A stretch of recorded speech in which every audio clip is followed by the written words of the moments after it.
Hey guys, Dave Mason here from the Niche Lifestyle,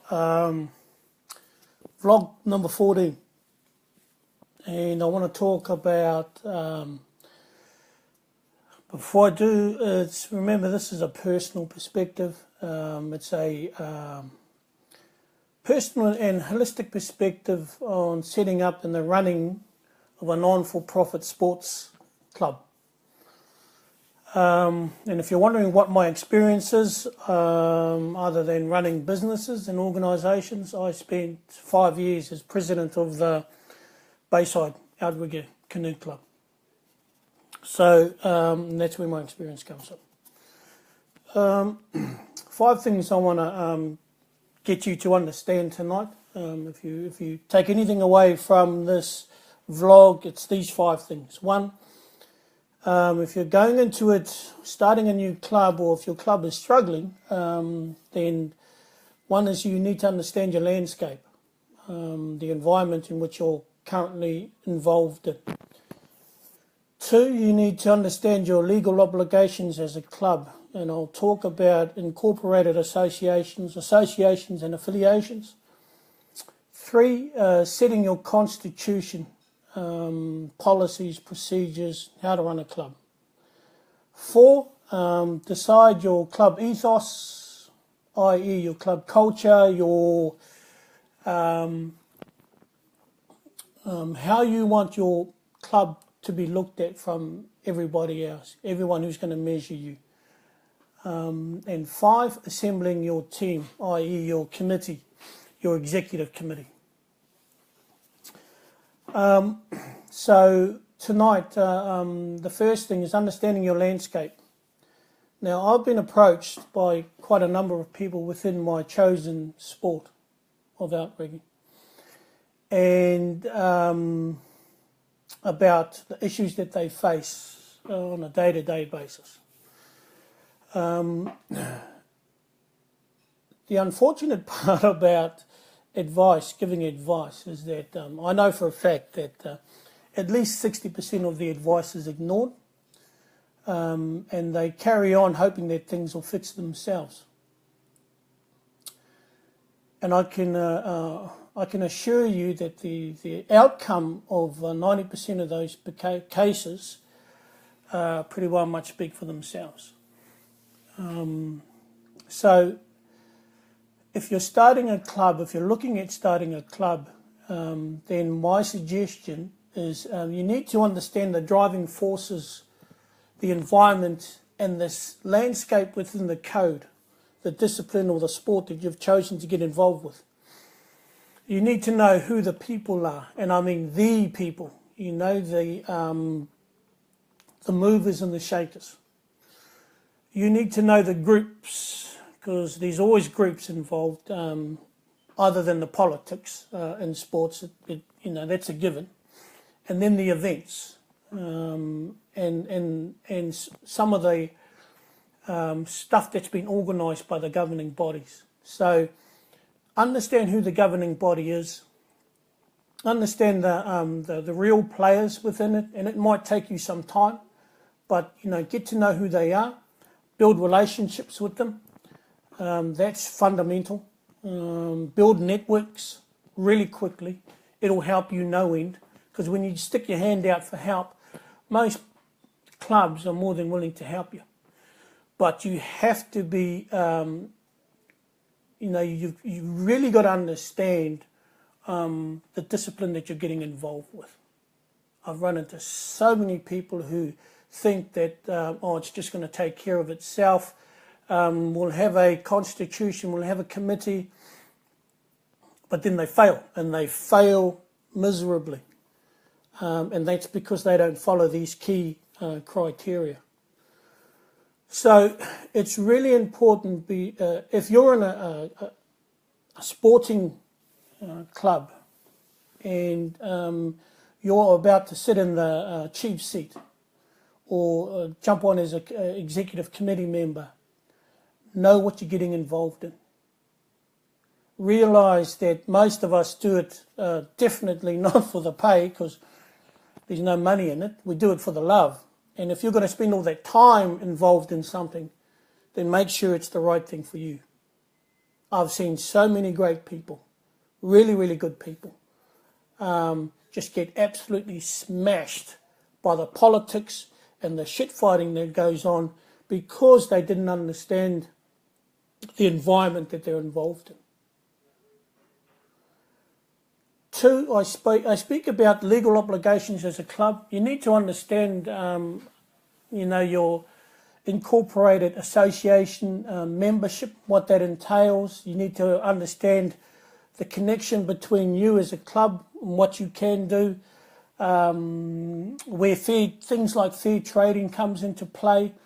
You need to understand your obligations as an affiliate to the governing body, what your requirements are, what they can do to you, what you can do within the boundaries of the sport, your responsibilities, and more importantly, your accountabilities. And this is where a lot of the committees come undone, because they don't understand what their responsibility as a club is, as an affiliate to a sport that's already governed by a governing body. So when you jump in the seats, find out what your club is responsible for and what your club is responsible to, as far as your affiliation to your governing body. Not your members or your membership, but your governing body. Okay? A lot of committees, a lot of clubs fail because they don't understand that. And I've seen some pretty drastic failures, and I mean in a big way, where clubs have been banned, the committee's been thrown out, governing bodies come in and just cut away. Okay, so really understand what that means. 3, set your constitution. Beating down your constitution. I can guarantee you that if you ask every committee member in our chosen sport how many of them understand their constitution, I dare say 80%, maybe, no, I'd say 85% wouldn't know what their current club constitution is. Because the one thing you need to know and understand is that your constitution, 95% of the time, mirrors the governing bodies. They don't differ too much. They like it to be close, they like it to be manageable, and they like it to mirror what theirs is, so they don't have any problems. It's easier to manage, easier to control if your constitution matches the governing bodies. Okay? The next thing is decide the club ethos, decide the club culture. Write your mission statements, write your vision statements. A club's ethos and culture is its future. It's the cornerstone, it's the building foundations, i.e. committees, presidents, coaches, managers, they all come and go. But if you've got a mission statement, a vision statement, a club ethos and a club culture, it lives long past any changes in management. When you're developing your club ethos or your club culture, use words like nurture, develop, foster, growth and or learning. It is fundamental to be able to provide that sort of growth for your members and development. Succession plans, when things are handed on to the next management group / committee, are easier to implement when the club ethos, culture and game plan is already known. If they don't know, if they don't understand it, then they're going to struggle. Spend time working on your club culture. I guarantee you, the amount of clubs I've seen fail, struggle, they just can't seem to get any traction, are doing it because they haven't set the game plan for what they represent. You know, a lot of people come to me, but they come to me sometimes a bit too late. You know, shut the gate, the horse is already gone. All these things, when I talk about club culture, ethos, are missing. When I ask them, well, what are you guys about? You know, what are you guys trying to represent? What are you trying to provide? What are you selling to your members? The answer is usually a big blank look and stare. What the fuck do you mean ethos, vision, mission? Well, here's the easy thing for you to understand then. If you don't have it, but you want to sell it, no one's going to buy it.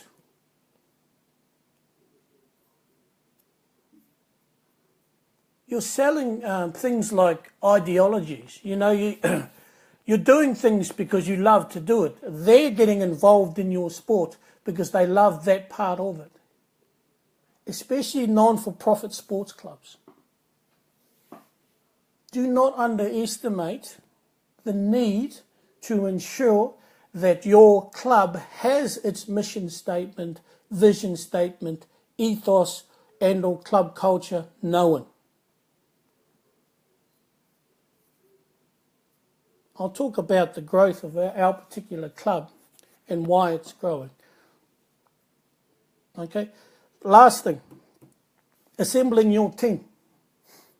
Who you choose to get on board with you as far as your club committee is concerned. First of all, do not pick yes men or women. Do not pick people who are going to nod and say yes, but do nothing. They become worse than time wasters. Because what happens is that the work gets divided, or should be divided. I can guarantee you, on every committee that I've ever served on, the work is left up to at least 5, maybe 10% if you're lucky, to do most of the groundwork. All the other committee members are filling seats. When they get given work, sometimes they're able to execute. More times than most, they struggle. Here's the other thing. Do not be afraid to use head kickers, shit stirrers, or opinionated people. In fact, embrace them. Because when you talk about those sort of people, hey, you know, you're talking about me. But if you can sell me on what it is you're trying to do, if you can sell me your mission statement, your vision statement, then you're on a winner. But if you can't sell your ethos, culture, mission statement or vision statement to these types of people, yes, they can become dangerous. Yes, they can be more bad than good.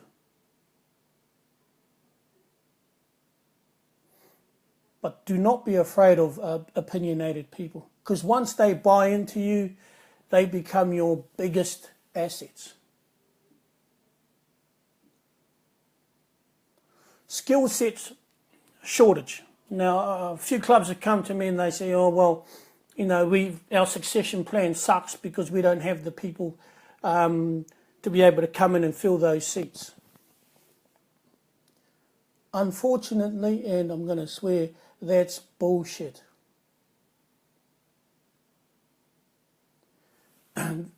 Every club has skill sets. I've gone through this club to realise that one guy, his business turned over $65 million in a little club like ours.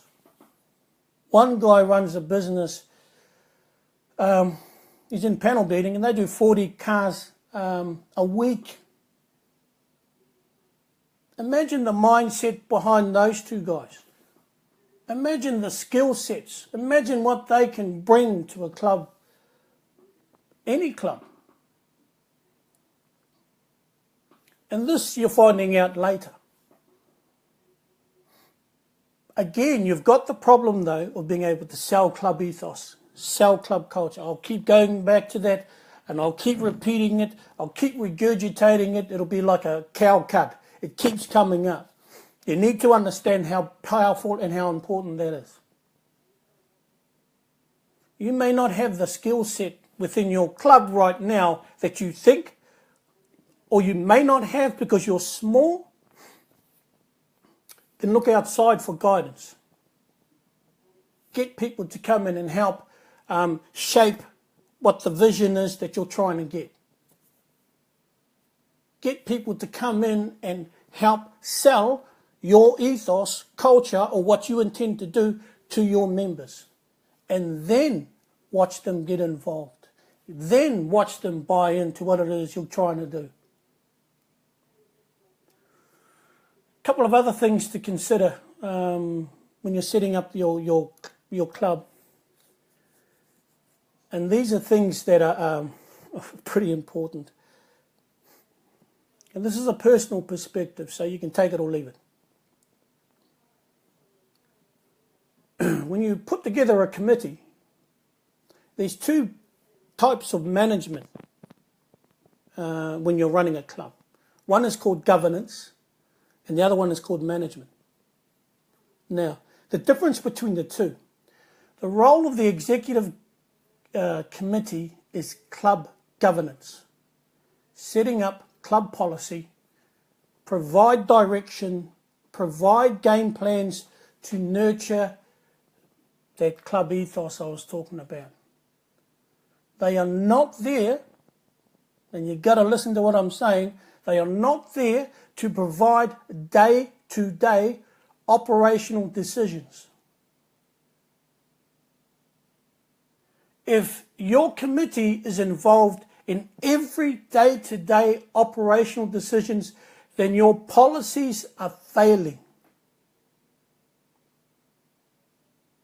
The other side to that is management. Managers, coaches, and club members are meant to police, manage, and maintain the day-to-day stuff. How things get done. Managers should know what that is. Coaches should know what the rules and the guidelines are. I've seen shit fights happen because managers, coaches don't know what the club policy is. So who ends up dealing with it? The committee. I can't blame managers, coaches, and club members. That is a governance issue. They are there to provide direction, and I'm talking about the committee. They're there to provide direction, provide game plans, and get people to understand what club policy is. Shit fights do not happen if people understand club policy, club procedures. Okay? So let me just go back to here's the other thing. Sorry, one more thing. Social media. I've had 3 clubs come to me asking me how to deal with social media. It's within club policy. Check it out. If it's not there, write the fucking thing. You need to look at things like your current code of conduct. If you do not have a current code of conduct, write the damn thing. Write it into club policy. Make sure everyone understands it, especially with social media. If your committee is 40 plus, and I'm speaking about myself, and don't fully understand the impact of social media, then for fuck's sakes, educate them and do some homework. Because social media, and I've seen it, can rip clubs apart. Close groups. You need to have a code of conduct. Everyone who's a member of the club needs to understand what those policies and procedures are. especially in regard to the code of conduct. Social media is playing a huge part in how clubs are run. I mean, put your hand up if you're part of a closed group within a club. I can tell you everyone is. And they do it for ease of use. They do it because it's easy to be able to communicate. It is all about communication. But once people start using it to the detriment of other members, it needs to get dealt with and dealt with quickly.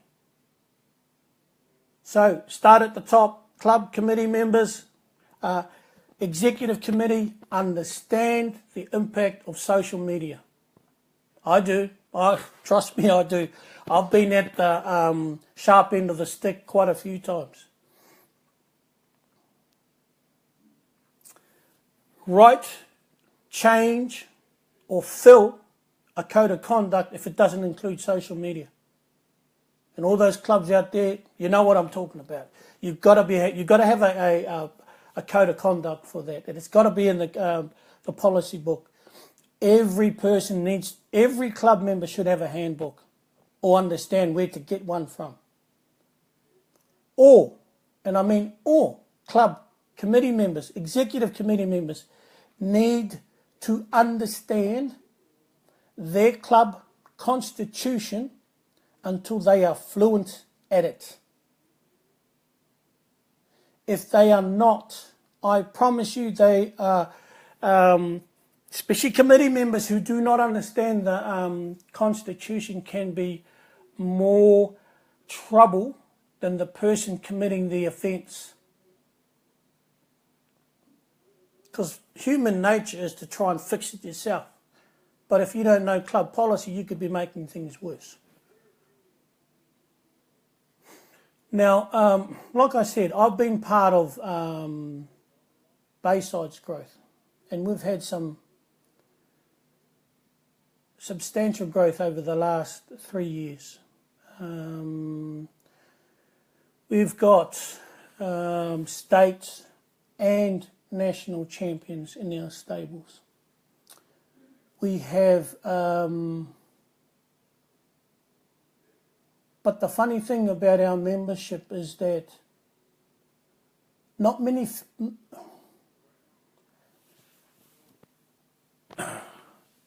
people see the blood, sweat and the tears and the work that goes on behind the scenes.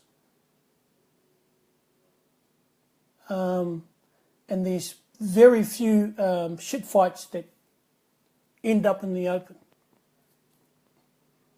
And because it gets dealt with pretty quickly.